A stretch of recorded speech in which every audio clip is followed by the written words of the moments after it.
So this speaker series is part of the McClelland Institute, where we conduct, everyone knows this, but it is being recorded, so we conduct collaborative interdisciplinary research that really aims to honor the legacy of Francis McClelland by seeking to improve the lives of children, youth, and families. We are also really grateful to the support of Pamela Turbo, who supports this speaker series. She is a very generous alum of our program. Finally, I am very pleased to introduce Dr. Tricia Haynes, who is an associate professor in health promotion sciences at the Mellon Zuckerman College of Public Health. She has, as you can see, her PhD in clinical psychology from San Diego State and University of California at San Diego. She is a licensed clinical psychologist who specializes in sleep, and she truly embodies doing cross-disciplinary research. She has collaborations across the campus, and today is going to talk with us about one of her many funded studies in this area. Thank you, Tricia. Thanks so much for having me. I appreciate it.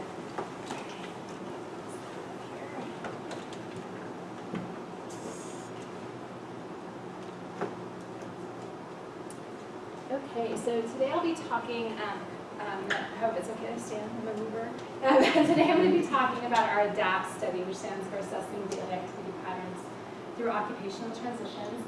These are very preliminary findings. We just ended recruitment in late January, so they're hot off the press. So I really appreciate all of you for coming the day before spring break. It gives me an opportunity to share some stuff. Okay, so the plan for today is to talk a little bit about the concept of time structure, what we mean by a daily routine, and also give a little bit of an introduction to circadian rhythms and also something called social rhythms. I'll be talking about our ADAPT study and the design, and then just presenting a few preliminary findings. We have only cross-sectional data at this point, some on sleep, social rhythms and abdominal adiposity, and then we'll also be talking about a side study that we started with sleep and breakfast consumption, so kind of looking at lots of different things. Okay, so in 2007, as we all know, there was a major downturn in our economy with the Great Recession. 1 in 5 people in the United States lost their jobs.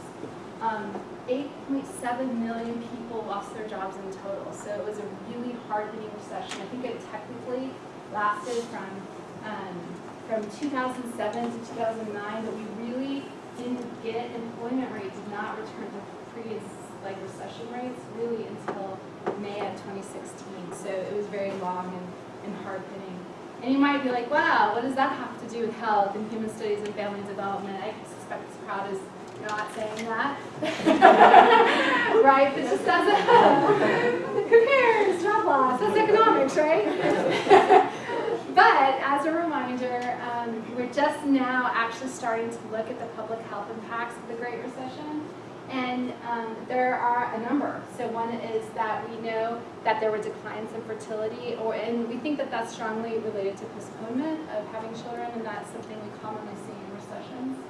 There have been self-reported declines in health, and they actually found that that's significantly associated with foreclosure rates, and people are rating their own health poorly, including increases in disability reports. So significant rates of morbidity. There's one of the hardest hitting functions is increased psychological distress, and we see that for this recession, especially in men, and that appeared to hit minority groups. There was a significant disparity there. Increased alcohol consumption, again, specifically for men, and also non-Hispanic Black men, and we compare this to women as well as non-Hispanic white. Increased risk of child abuse by mothers. Higher rates of metabolic syndrome among Black youths, and this was interesting from a developmental perspective because they found that this specifically with those Black youth that were worse when the recession actually started, they were already in poverty. So those were the hardest hit, and that seems obvious, but I think it's important when we think about trajectory as well. There are lower rates of breast cancer screening, so in terms of health behaviors, we're seeing that people stopped going in for breast cancer screening. Interestingly, that there were higher, and that was during the recession as well as after the recession. And then there were higher rates of colorectal screening, and that was during and then down after. So that is interesting. That's kind of an interesting finding there. And then finally, we saw that the recession, there was an increase overall in obesity.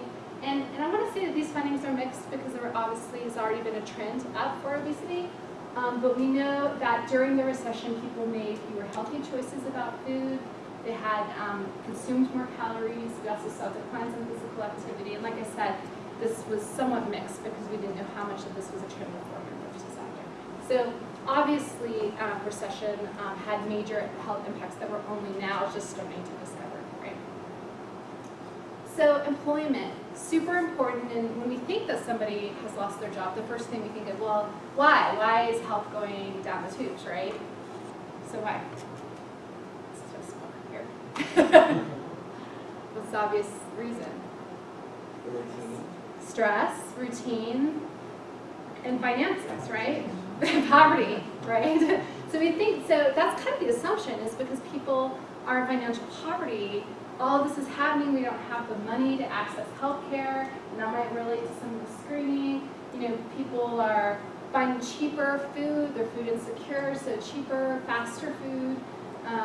You know, so a lot of these things relate to financial stress, but interestingly, the other way to think about, there might be some side effects to employment and the loss of employment. So there are several latent functions, things that we wouldn't automatically think of when we think of a job loss and what it impacts.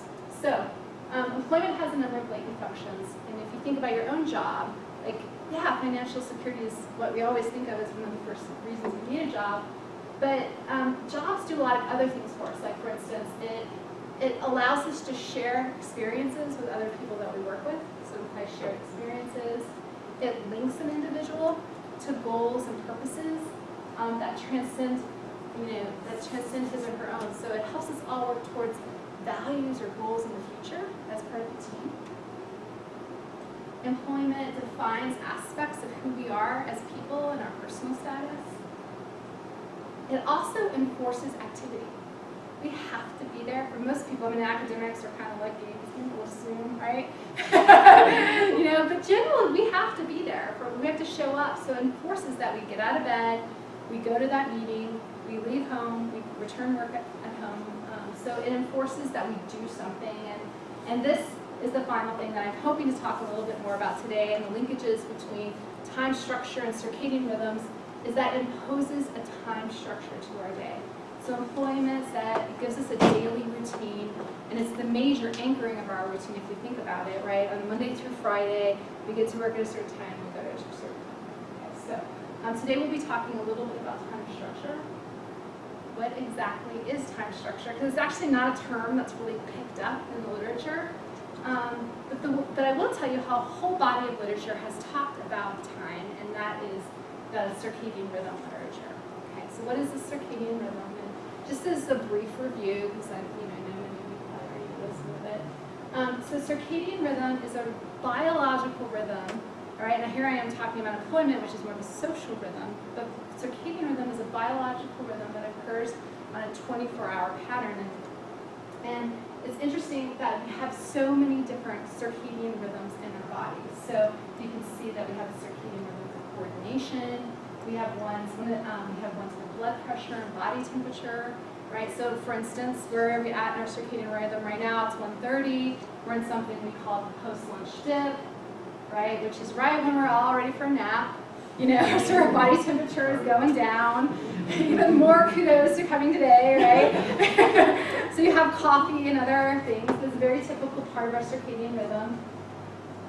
One of the best markers of our circadian rhythm is this thing called melatonin, which is highly responsive to light. So light, melatonin is suppressed by light, and then when our body is ready for sleep, melatonin comes on. So one of the things you'll see is that sleep is also somewhat, there's an interaction with sleep in our circadian rhythm, but it's not exactly considered a circadian rhythm because it operates according to our homeostat. So what time is this big biological rhythm? Well, it's actually a clock. We have a clock in our brain. It's called suprachiasmatic nucleus. And you can see that it has direct pathways. I'm not going to go into too much detail, but it goes in direct pathways into the dorsal medial hypothalamus, which then puts outputs of wakefulness, feeding, orexin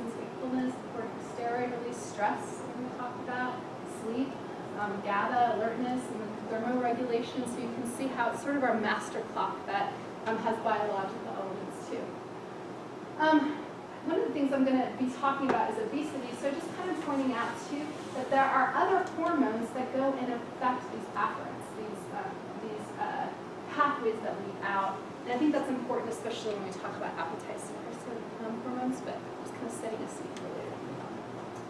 Okay, so what times our clock, right? So we know it's in the suprachiasmatic nucleus of the hypothalamus. We know that they goes to 24-hour cycle, but why? Why is it 24-hour cycle? Well, there's these things called zeitgebers. Okay, it's a German word for time giver. And a zeitgeber is an entraining agent that synchronizes our clock to an environmental cue. Okay, it's sort of how we evolved to being 24-hour. And can you think of anything on our Earth that also runs in a 24-hour cycle? Right? It's actually not on our Earth, it's the sun. Right? So the number one zeitgeber is actually light. Okay, we'll talk about that in a minute. I'm going to might use some other terms during this talk, so I'm just going to introduce those real briefly. Is there something called a phase shift? So sometimes our clock may kind of be off because we've been exposed to light at an odd time, or we've woken and slept at an odd time. And if you've ever had jet lag, or you've had to stay up super late working on a paper or something like that, shift work, that would be called phase shift. It's when our sleep-wake cycle and our circadian rhythm aren't completely matching. And then finally, there's something in circadian rhythm terminology called masking, which is when our circadian rhythms come down, right? They're, like right now is our post-lunch dip, but let's just say we're really tired and we go over to that coffee. What's happening now is we are masking the effect of fatigue because of what we're doing, right? So gastric acid occurs according to a circadian cycle, 24-hour cycle, and so when we eat food, that changes it. That's a masking effect. If we turn on the light in the middle of the night at a really funky time, there's certain times that work according to our phase response curve, that's a masking effect on melatonin. So it's just important to think about. But there are a lot of ways that the environment affects our biology. So like I said before, light is our dominant zeitgeber, and humans can be very sensitive to low levels of light at certain times of the day. It depends upon what time of the day. Like right now, not as affected by low levels of light because it's like almost noon. In fact, our bodies, if we're on and I say this as people that are most likely on a day shift schedule, right, is that right now we're adapted to that. But probably at 2 in the morning when our melatonin onset, when we're in deep sleep, that would be when we would be more affected by light. So there are things that we have to consider when we think about how our circadian clock is timed. And one of those is when does light come around, and that's something called our phase response curve. And then how much light, okay? And I will say that another thing that kind of goes with that is that sensitivity to light increases with how much previous light we've gotten. So if we kind of live in, I always talk about Arizona, and I go, so much light out here, and I'm like, well, except in summer. What do you mean? There's so much light. And I go, well, we go in, we close up our windows, we take everything down, our houses are extremely dark, right? So when we live in that type of process, light has a much bigger effect when we expose ourselves to light. Now, this an interesting aside, I'll just let you know, from an epidemiological standpoint, we as humans are seriously deprived of light in our society in general. Okay? So I think on average we get less than an hour of 1,000 lux light, and 1,000 lux is just considered very mellow sunlight. Like right in here, would probably be at 200, 150. So, how does light actually go in and time our hypothalamus? Well, instead of a diagram, I thought I'd show a tattoo. That was interesting. So it's this thing called, and it was a graduate student who decided to tattoo her arm, the photosensitive retinal ganglion cell. We found out these are the ones that produce melanopsin, which is the key cell that translates light in our eyes back into our suprachiasmatic nucleus of the hypothalamus and times us. So this is the real key cell transducer. It's pretty amazing. Okay, so I've told you all about light and how important light is, and how did we learn about the importance of light? Well, I actually am going to go back in literature a little bit because I'm going to actually talk a little bit more about behaviors. So in the 1960s, 60s, 70s, Jürgen Aschoff conducted a series of studies in caves, right? And so he put humans in caves for extended periods of time in very low, dim light, and gave them the absence of any form of cues to let them know what time it is or what's happening in order to see what would happen to their physiology, okay? And so what he determined, and one of the things he found is that, wow, we actually do run according to a 24-hour clock, and it must be because they're in caves, there's no light, it must be due to their social routine, to their daily rhythm that's really timing them. Now, since then, we've actually gone back to studies and we're like, well, they weren't in caves in complete darkness, right? What happened is they would wake up and turn on a very dim light. So if you think about it, it's really hard to separate the process of daily routine and social interaction and interaction with the world from light. I mean, how often do we sit around and socialize with people in complete darkness? Never, really, right? So what we've now developed, and the reason we know that light is our number one zeitgeber, is we've developed methodologies called constant routine, where people are completely taken away from many forms of environmental light, hospital, and even more, something called forced synchrony, where we put people on sleep-wake schedules and their circadian rhythms can't coexist, so they constantly just move into a free-running rhythm. So we do funky things, really funky things to their schedules so that we can get at what their natural 24-hour period is of their body temperature, for instance. Okay, but I'm going to get back to this idea of habitual behaviors or social zeitgebers, and that's kind of what we started calling on the social zeitgebers. And we know that it's all light, that light is really the most important things that time us, but could it be possible that there's an influence? Because it's really hard to break them apart, the social and the light. And so if we know that ambient light exposure is the most powerful zeitgeber, could it be possible, or could there be a condition in which habitual behaviors can actually be a non-photoic zeitgeber? So what I mean is there a way that our interactions with people can actually time our biological clock? And so I will say, and we'll talk a little bit about this in a minute, is that there's some studies, for instance, that have looked at people that might be interacting with others in complete darkness, which would be blind individuals, bilaterally nucleated, people that aren't perceiving light, because many blind people almost actually perceive light. Okay, so we can look at that. So we're going to talk a little bit about that. Or could it be, because we know these habitual behaviors seem to be important because they go hand in hand with light, could they be modifying the exposure to ambient light? So even if they don't time our light, obviously we're waking up to interact with the world, which then tells us how much light exposure we're getting, right? And then finally, can habitual behaviors modify the circadian system response to light? So if I go out and exercise every day at 4 p.m. in the light, will that do something to my circadian system, or will that change it? Okay. So from like a human studies perspective, I think all of this, I know it's not as system driven, but I think it's all very interesting, thinking ways that our interactions with the world, this I think it's interesting, can affect our biology. Okay, so how can our behavior impact our biological system? And so just to kind of review this is a really nice diagram by Berger and Skeen. And if you look at the dark lines, this means we have some pretty good evidence for. So we know that exposure to light can affect our social stimuli. When we're exposed to light, we want to go talk to people. We're more likely to get in contact with the world and have exposure to sensory details. We also know that exposure is social, that affects our behavioral state. We know that our behavioral state then affects how much we want to get out into the light and exposure to light. We also know that light exposure directly affects the circadian clock. Okay, we've already talked a little bit about that. What we don't know is, can this stuff, all the social stimuli, sight, sound, smell, contact, can that affect the circadian clock?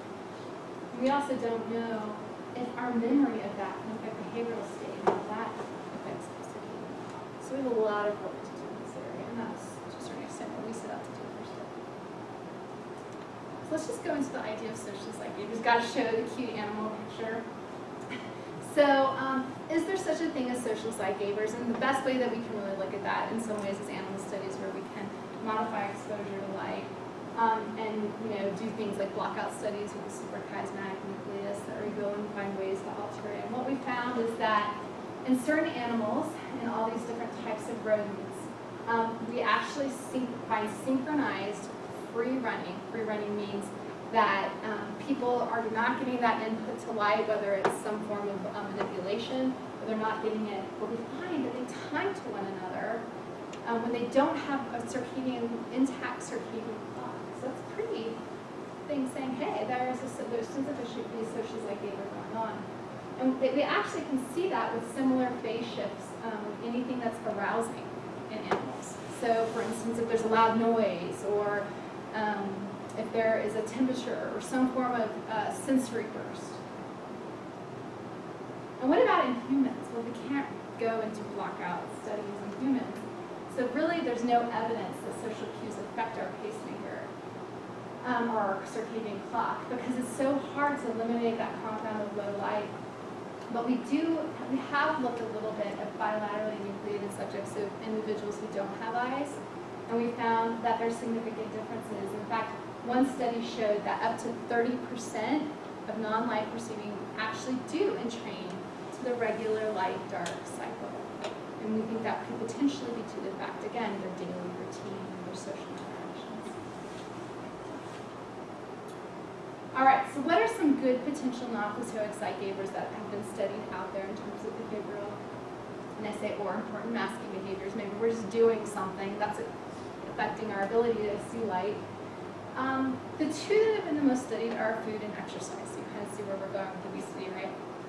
So we know that in rodents, that right before they're supposed to get fed, and if anyone has a dog, right, that needs to be fed at like 6 in the morning, you know what I'm talking about. What happens at 5:45? The dog can't, how can the dog know? But what we do see is that especially for rodents when there's restricted feeding, again, we knock out that light-dark cycle, that ability to perceive that. We see that there's still an anticipatory increase in their activity. They wake up, their body temperature goes up, there's a corticosteroid release, there's a stress response, and so we call that food entrainment, right? So what that means is that they're used to it, and interestingly, it's never been published, but I work with one of my old mentors. Even she used to work in a care home facility for patients with Alzheimer's. And she did a big research study there, and they would look at the sleep-wake cycle, and we found it was so hard to even figure out when these patients were sleeping or waking. We only saw one consistent thing happen every day, and it was always feeding, always feeding. So it kind of tells us, I wish you would publish these data, they're super cool. But what it tells us is that food, especially when brain structure, suprachiasmatic, is somewhat limited, we know that food can then have the potential to be like a timer, or it can help set our circadian rhythm. The other one to consider is exercise, and we found that in rodents, rodents may be able to entrain to a phase response curve. So certain times of day, exercise may be helpful for timing their body. The bigger thing in humans is that we found that exercise can shift us. So for instance, if we wake up every morning at 6 a.m. and are used to going out and running, and we exercise at that time, it's going to be easier. It's going to synergize our ability for light. It's going to be easier because we're putting exercise with it. So it helps our, kind of buffers our circadian rhythm. And then it also exercise moderates that. So it can synergize it, and then there are certain times when it can delay it. So if we tend to exercise at 5 p.m. every day, or even later, like 7 p.m., one of the things that it will likely do is encourage us to stay up a little later that night. Okay, how do we measure social rhythms? Well, the main way we measure is something called the social rhythm metric, and it's a daily log that we administer to people every day. And if you look on this, it looks like just a list of activities. You get out of bed, first contact with a person, and then start work. You'll see that, and then have dinner and go to bed. And these five activities are really considered the key essential. When we look at them all, we're like, we can kind of eliminate some of these. But these psychometric work has shown these are 5 activities that really constitute social rhythm. And the scale is really interesting because you can say, oh, this is like any other activity. log that we would do. And you can get something called the activity level index from this, just to look at how many routinized activities individuals do, and that's interesting in and of itself. But what's really fascinating about the log is a scoring metric that allows us to look at the consistency with which people do the activity every day. So for instance, if a person were to get out of bed every day at 7 a.m., then that would be highly consistent. But if they were to get out of bed at 7, at 7:45, at 9, at 6, that would be a very inconsistent rhythm. And so the scoring metric looks at outliers, takes them away, and then finds a median, and from that we can calculate a consistency index on the measure. Okay, so it's looking at that as a rhythm process rather than just a level process. Okay. One other thing I'd like to point out about the social rhythm metric is when you look at these activities, they are not intrinsically reinforcing. They don't necessarily always cause mastery or pleasure. Like I'm a clinical psychologist, so I'm always encouraging people to go do things that make them feel good. And a lot of times I'll say, hey, why don't you go walk? But generally, it's not like, why don't you have breakfast, have lunch, and have dinner? Right? Because it's kind of things that people already do. Now, some people with depression may not, don't get me wrong, and sometimes, especially breakfast, we need to talk about that. But I kind of bring that up that most of these are considered elements of a routine rather than, like, hey, time to go get that ice cream cone or a haircut or something like that. One last thing I want to show you about the social rhythm metric is that you can get that social rhythm metric score, but the other thing it asks is who are you doing these routines with? And it has a measure, are all these people actively involved or are they just present? And that's considered important because data has shown that individuals with depression are more likely to have social routines characterized by people that are less actively involved, even in just these basic routinized activities. So all of this literature originated out of the mood disorders, which is the social rhythm hypothesis of depression, and we modified it, just showing that the theory is that individuals go through a disrupting life event, and we think of life events like unemployment, for instance, is this really painful thing that's stressful, but the other thing that life events do is they completely disrupt our time structure, right? So for us, some of us, it's not a big deal, right? We just bounce right back, we develop our own routine, and so what I don't have a job, and now it's time to exercise and get up and go. But some individuals that might be more vulnerable to depression have this disruption in their social rhythms, and what might happen is they're like, ugh, I can't believe that went down that way. I'm just going to stay inside today, watch TV, not go out and have exposure to light. Now suddenly I have problems sleeping, and my circadian rhythms become disrupted, and then I end up in this vicious cycle of negative moods. We know there's a very strong relationship between sleep and circadian rhythms. We have lots of data that social rhythms associated with this, we have data that's like this, we have data this to this, and this to this, right? But we need more information prospectively because we don't know for sure that at all. Where does obesity fit in? Okay, so that's spent a lot of time talking about depression and social rhythms. So could a negative mood translate? So we talked. So if we call social rhythms, that's cool. We just don't want to make sure we confuse it with circadian rhythms because we don't know that they're actually cyclic. So when we think about those activities that are on that metric, what are they really? They're habitual behaviors. And so could negative mood, when we think about it, translate to habit? We're going to go back here. Could we put habit in this box? Or even self-control, some form of something. So again, people with negative mood call their lives very out of control. They continue to depress people. Rumination, their mind often feels like it's not under control.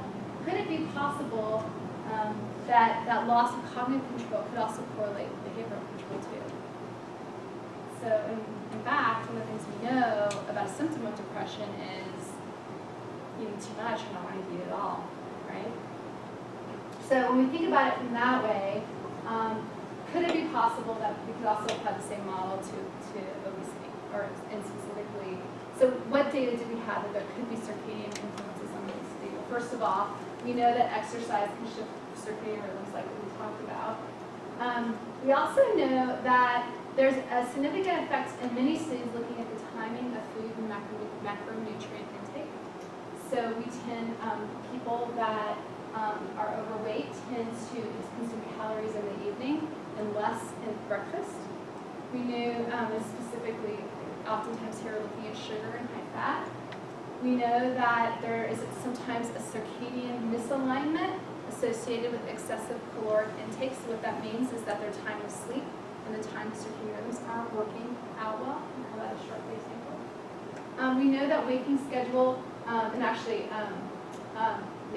we know that waking schedule may be more important to diet. So one study, this is actually an alternative study, says circadian, another study says sleep. Just how regularly are you waking up, like that example I gave you before, and how does that relate to the diet? And then finally, we know that greater variability in nightly sleep duration, so how much I sleep every night, that's associated with obesity as well. So there's some really good data here that kind of support the social rhythms model when you think of it, but it just hasn't been applied. So that was what we intended to do. So in our study, we had two major questions, and one of them is, if we look at individuals who have had this huge disruption in time structure along with a significant amount of financial stress and high risk for many public health problems, do social rhythms and sleep moderate a trajectory to weight gain? And we also, and I say weight change because we also look at resiliency too, right? Because there are some individuals that are like, I've gotten out of this job and now I can probably get my routine going, you know, and do things healthier. And then we were also interested in whether sleep could potentially mediate it. So if I have disruption of social rhythms, how does that influence my sleep, which then goes into weight change? Okay, so this is our ADAPT study. What is it? It's an 18-month longitudinal design with 6 time points. So we follow people every 2 to 3 months. We just finished enrolling, as I mentioned. We have a total of 191 people who had lost their jobs within the last 3 months. And job loss had to have been fired or laid off. So we defined it as involuntary job loss. And we recruited individuals, we sent flyers to every person in the Tucson area who applied for unemployment insurance. And that didn't mean that they got it, so we had to go through a really massive screening process. And how are we assessing? Well, one of the things, and I think it was one of the major reasons we were fortunate enough to receive funding on this study, is our goal was to get a little bit away from the epi literature and try to get gold standard measures of many constructs that we wanted to study so that we could look at this over time. So for weight gain, one of our major outcomes is BMI, in-lab BMI, but we also looked at waist circumference, which is a much better predictor of metabolic syndrome. And we also are looking at body fat distribution. For energy balance behaviors, we administer something called an ActiCal, which subjects wear on their waist. We also do the gold standard USDA interviews. It's a 24-hour recall, so every subject is called 3 times and asked to talk about what they have consumed over the last 24 hours. And they're also asked to take pictures of their food so they can confirm it and score it with that. And then they're also administered simple self-report questionnaires like the International Physical Activity Questionnaires. Social rhythms, we talked about the social rhythm metric. That's administered via a tablet, so now we have 1 device, 2 devices, right? So they do that. They also they fill out the social rhythm metric at night and they do sleep diary in the morning, along with actigraphy. So sadly, sleep is measured on the arm, activity is measured on the waist. So now we're at 3 devices. So our poor subjects, right? And they do this for 2 weeks, okay, every 3 months. And then finally, we do the gold standard life events assessments called the life events and difficulty schedule, which is designed to look at the contextual impact of the life stress so that we can control for things like financial stress that are obviously going to come after. And then last but not least, we do biomarker banking. So we collect blood, plasma, genetics, material, and then we trace it to what happens. Why is this important? Because, like I said, we're using a new chronobiological model. We're looking, and sleep, it's really interesting to just kind of look at sleep, and you kind of forget about the day. You know, you guys think a lot about the day and who you interact with, right? And sometimes we forget about sleep at night. So our goal is really to think about a 24-hour activity behavioral pattern. Like I said, what really I think sells our study is our assessments, and then also the goal to look at things over time so we can establish some form of temporal relation and causal relationship. Job loss is that unique stressor. We all get different losses. but job loss is unique because of that daily time structure piece. And then last, I really feel like the study is going to be important because if we can identify individuals that are vulnerable to weight gain, we have the potential to go in and administer public health promotion programs, right, to an accessible group of individuals to potentially change trajectory. Okay, so this is our stroke. I didn't expect for you to be able to read this, but I just kind of want to give you an overview of where we're at with our study. We sent out 52,000 letters, flyers, and we had about 10%, well, a little less than 10%, which is pretty good. Contact our study line, 4,800. We started 32. We were able to get back a hold of about 3,700 people, and then because we had so many people calling in, we didn't want to waste their time, so we had different tiers of our phone screen. So like we had 3 questions on our first tier, which is, were you fired or laid off, right? And ironically, a lot of people are like, no, I quit because I knew I would be fired, which is obviously, sadly, something that happens. That could be a whole different paper all the time, and it's very disturbing. Some people aren't eligible for unemployment insurance when that actually occurs, so they weren't eligible for study. So that's tier 1. Tier 2 means they've gone through all the brief screeners and then get into more details. And then at V0, which is our finally when they come in for screening assessment, we're down to 446 people, and rightfully concerned about external validity at this point, which we can talk about. But I just kind of want to talk about who are we excluding, and what we were realizing is that we were excluding a lot of people who had sleep disordered breathing, way more people than we ever anticipated or the literature anticipated. So we did that gold standard screen out. So anyone that had, and we're talking moderate sleep disordered breathing, we didn't screen out mild, so 15 or more that ethically you can't go on without referring them for treatment. So lots of people have their major screen out. And then again, the other thing that we were noticing is that the economy was improving a lot. So people were getting job offers really quickly, so we couldn't get our baseline assessment, which is good for them, not great for the study.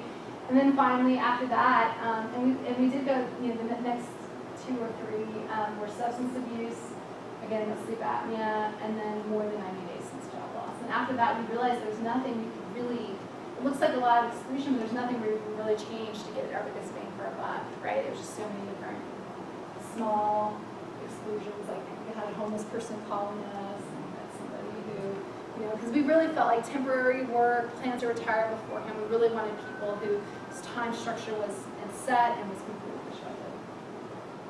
We need to go over model. So, okay, so looking at our cross-sectional sample, we looked I just kind of wanted to go through some of the demographics of analysis we just did. 176 people who had complete and clean data, because we're at that stage right now. So far, it's looking like mostly female, 61%. We have a decent representation of Latina or Latino, age mean 40 years. On average, people are coming in for 42 days and having lost their job. On average, people are right on their Beck Depression Inventory score. They're right at 12, and 13 is considered cutoff. So they're, as we would anticipate for people who voluntarily lost their job, they're kind of on that cusp of we need to pay attention to depression. Just to give you an idea of physical stature, on average, men had a waist circumference of 103 centimeters, and this is a cutoff for increased risk for diabetes, 102. So you can see that our sample, on average, was borderline overweight for men, and for women, we're absolutely above overweight. I'm going to skip ahead and just tell you what the question was, and then I'll go back to procedures out of order. So what I'm going to show you is related to our A1, although we can't exactly assess that because we're looking over time. And so, but what we'll be asking is disruptive social rhythms associated with a higher waist discomfort. That's really where we're starting. And then we also wanted to look, because we know that the social rhythm model is so entrenched, and so entrained with depression, so we looked to see if depression was an effect modifier. Just a reminder of procedures, and the subjects came in for a blood draw in the morning, so they hadn't eaten. After that, they were offered breakfast, and they were asked about their prior night's sleep. We'll get back to that, because you're hungry, right? You have to eat for the blood draw. And then they went to 2 to 3 hours of body composition measures, and that's where we got waist circumference. Questionnaires and interviews, including the BDI, and then they were getting social. All right, so going back to some original findings that we have. So I'm just going to orient you is that we actually did find a really interesting interaction between social rhythm score and depression predicting waist circumference. So to orient you to the slide is the x-axis is the social rhythmometric score, and on the right-hand side so scores of 4 or above would be considered pretty consistent social rhythms, whereas lower scores would be less consistent social rhythms, and then the y-axis you have waist circumference with higher scores being higher abdominal adiposity.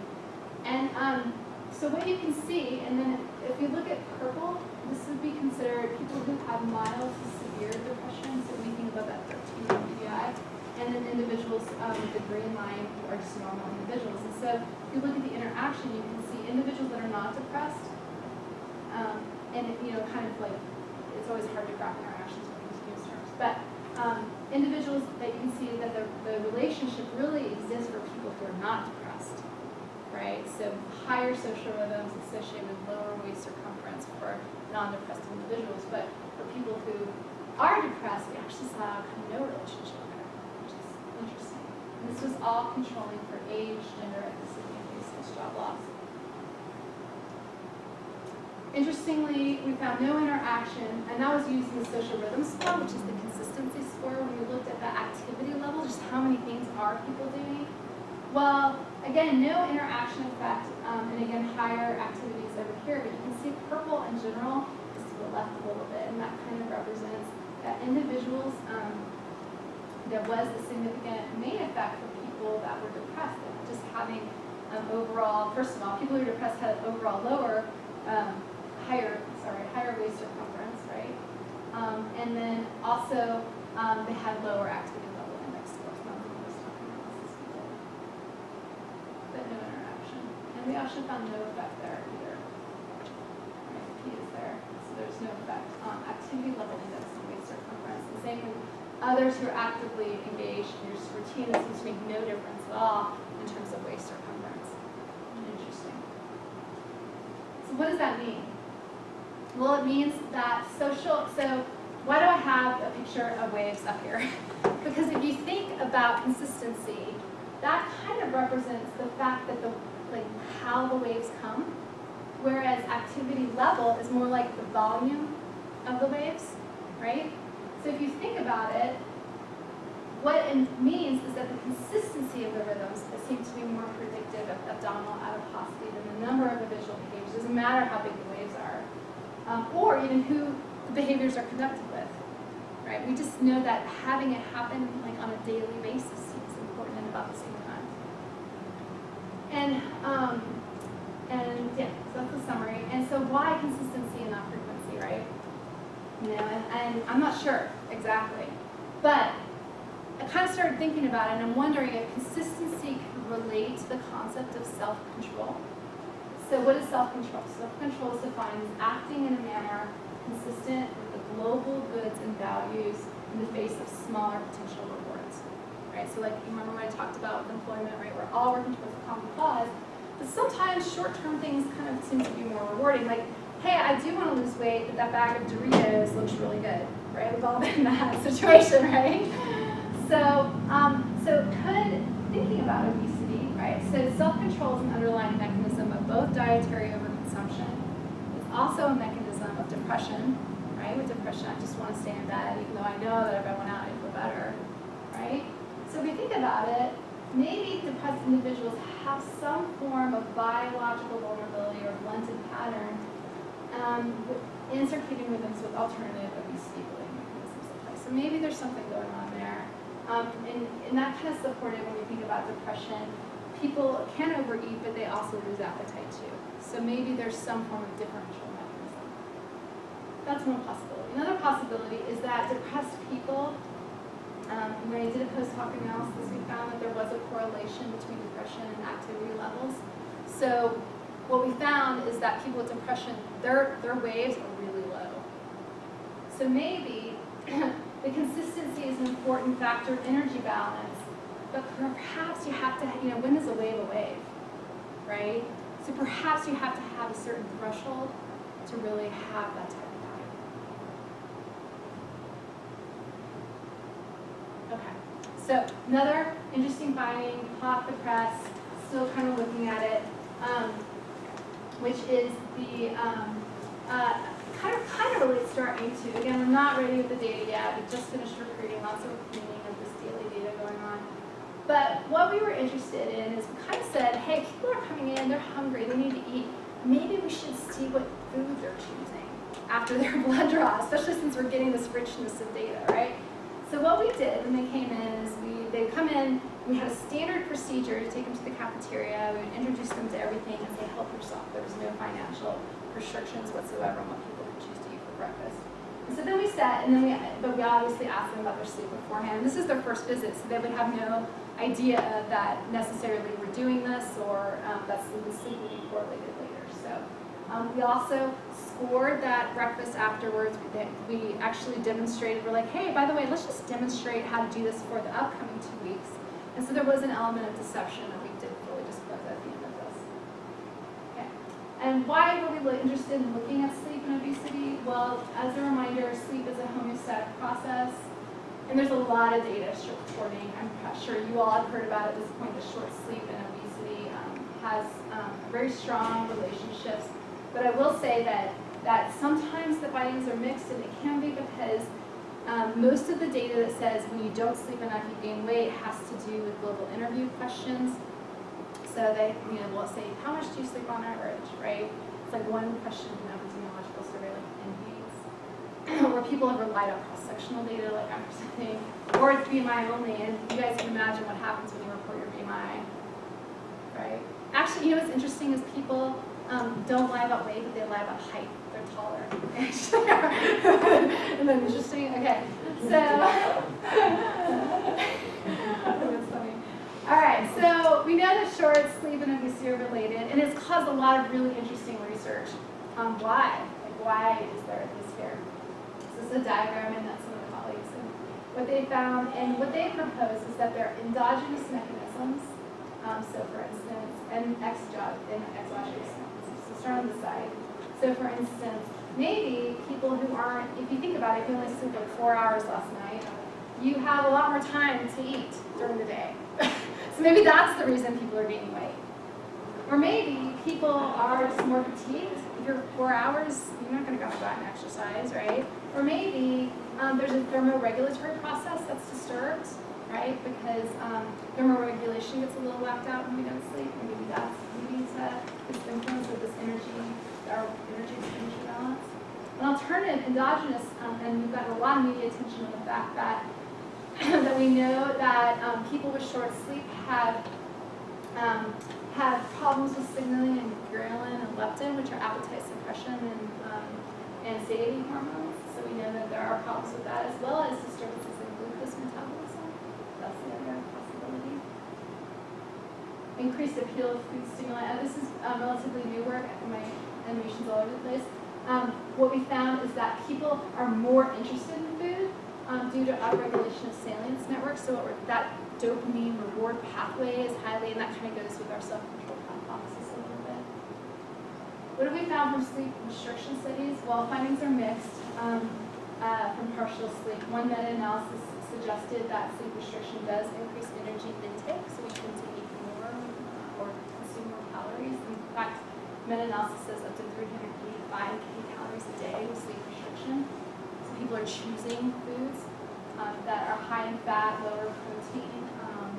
But there are mixed findings on this, on energy, and on this in general, and also on energy expenditure in particular. Lots of methodological problems. Most of these are controlled lab experiments where people are put on schedules of 4 to 6 hours of sleep, and they're followed. And who's to say what happens in the lab is what happens at home when it comes to dietary choices? And 1 day to 2 weeks, is that enough, right? When we're talking about a condition like obesity. So few studies have, and then everyone's looking at how much you sleep, but we're not looking as much at how well you're sleeping, or sleep continuity, as well as other sleep indices over longer periods. So we need more naturalistic studies. So why breakfast?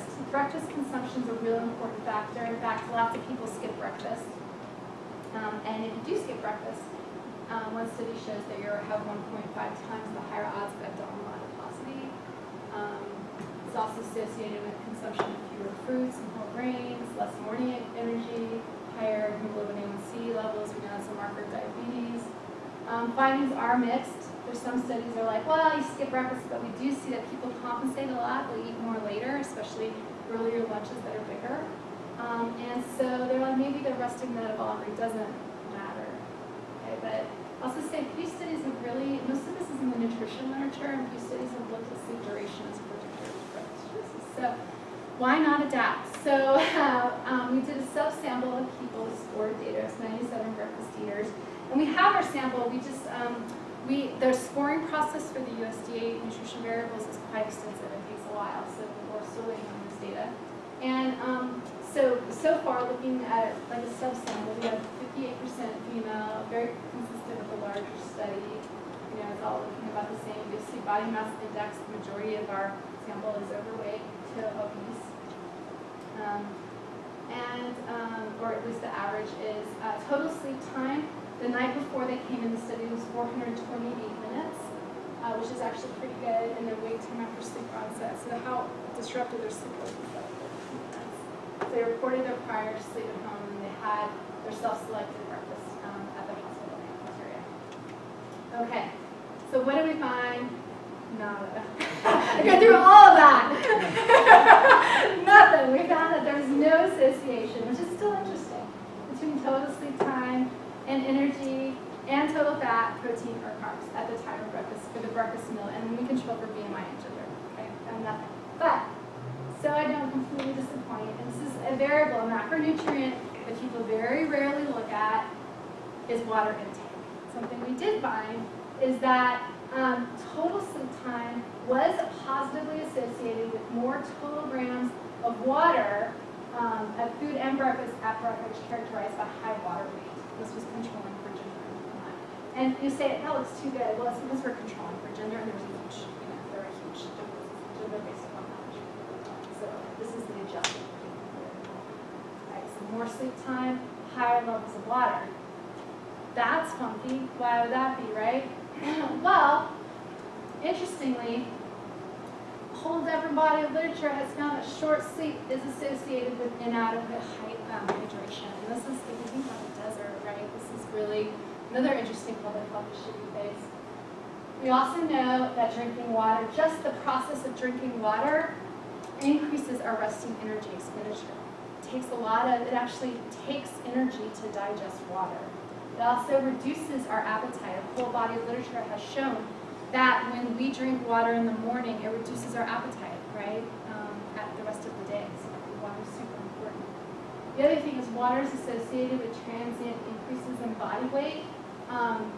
So yeah, I can drink a lot of water and I'll weigh more because it's in my body, right, and it's heavy. But we also know that adequate hydration, maintaining hydration over time, leads to lower levels of obesity. So it's that longer term process. So all of this, I think, supports that we really need a lot more research in the area of mechanistic underpinnings and factors common to both fluid homeostasis and sleep homeostasis, because all homeostatic processes, both fluid and sleep. And when you think about it, thermoregulation is an obvious place to go, because that's what happens in sleep. Our body's pressure goes way down and it rises. Okay. So just kind of a cool subline there. Why not the other macronutrients? What happened? Well, it was only one day, right? We went to all that methodological issues, and we only looked at one meal on a random day. They came into the lab, and they did report their sleep. It was a diary. Now, diaries are generally considered pretty valid, but we didn't get that objective measure of sleep. And the other thing is this is a highly heterogeneous, despite everything we've done to try to get it to be a decently middle, clean sample, it's a pretty heterogeneous sample. And what do I mean by heterogeneous sample? Coming near the end is how much the last finding that we have, well, not the last, but just a side study we have going on with my graduate student, Usda. And she's looking at the prevalence, kind of some of the phone screening processes that we've gone through and who's calling into our studies. So prevalence of marijuana use versus evidence-based treatment. So completely shifting, completely different question away from obesity, but just a way of looking at heterogeneity. So we had some observations that many people calling into our study had a lot of reported consistent sleep problems, which we would expect, and that's when we think about that being on unemployment. But we had a much higher expected exclusion rate of sleep intervention, People, it was really interesting. In fact, if you think about it, we had so many calls started, and we were really eliminating a lot of people at the beginning for using many different things to try to sleep. And we realized that we didn't plan for this, and the reason is because it wasn't really out there like what people are using to sleep and to help their sleep in the general population. We know they're using a lot of over-the-counter drugs, but we don't know what unemployed people are using specifically. So we just started looking at some descriptives, and so looking at our phone screen sample of 1,771 people, we started asking questions after we had this observation that in the last 6 weeks have you used drugs to sleep or relax. And by the way, we ended up changing this exclusion criteria within the first 6 months of the study, so that's what I mean, our students' samples pretty heterogeneous. And then we also asked, what about cognitive behavioral therapy for insomnia, which is considered the gold standard evidence-based treatment picked up by the VA, the American Academy of Physicians, the American Academy of Sleep Medicine is always offered as the #1 treatment for insomnia. And what you can see is that at least 6 more, maybe even more percent of our sample reported using the over-the-counter sleep aid. 5% of our sample reported using marijuana to try to sleep. The next was melatonin, so together, and it kind of goes up the scale, right? To CBT for insomnia. We had 2 people who said they were ever offered that. That's disturbing. What was the prevalence of marijuana use? 5%. 4% when we combine CBT with Ambien, with benzodiazepines, which are all considered evidence-based treatments for insomnia. 4% have used that, and with 6% used it over-the-counter sleep aid. So we're seeing a major discordance just publicly, right, and what's happening with insomnia. Women had a look. Who's using marijuana? We thought marijuana was particularly interesting because we don't have documented accounts of that. And it's still illegal in Arizona. Well, women have lower odds of marijuana use, and men have higher odds. And participants reported, we asked a follow-up sample, like, have you increased your use since you've been unemployed? And they all reported increase in both marijuana and EBT use post-job loss. So it seems to be a function as well of having gone through this stressor. So just one side project. We have lots of data, other projects. We have students looking at sleep disordered breathing and history of multiple job losses, trying to capture that finding. So many people were like, I wonder if sleepy people are losing their job for a reason. We're also looking at past job stress and current insomnia. So we're finding people are still having insomnia post-job loss when they had certain types of stressors on their past job. And then finally, we're looking at wrist circumference as a screen for sleep disorder breathing as well. So just projects that are going on, but lots more to come. Like I said, we're still completing our prospective data collection. We have 167 visits left to go. The project continues on. So in summary, job loss has broad indirect effects on our public health.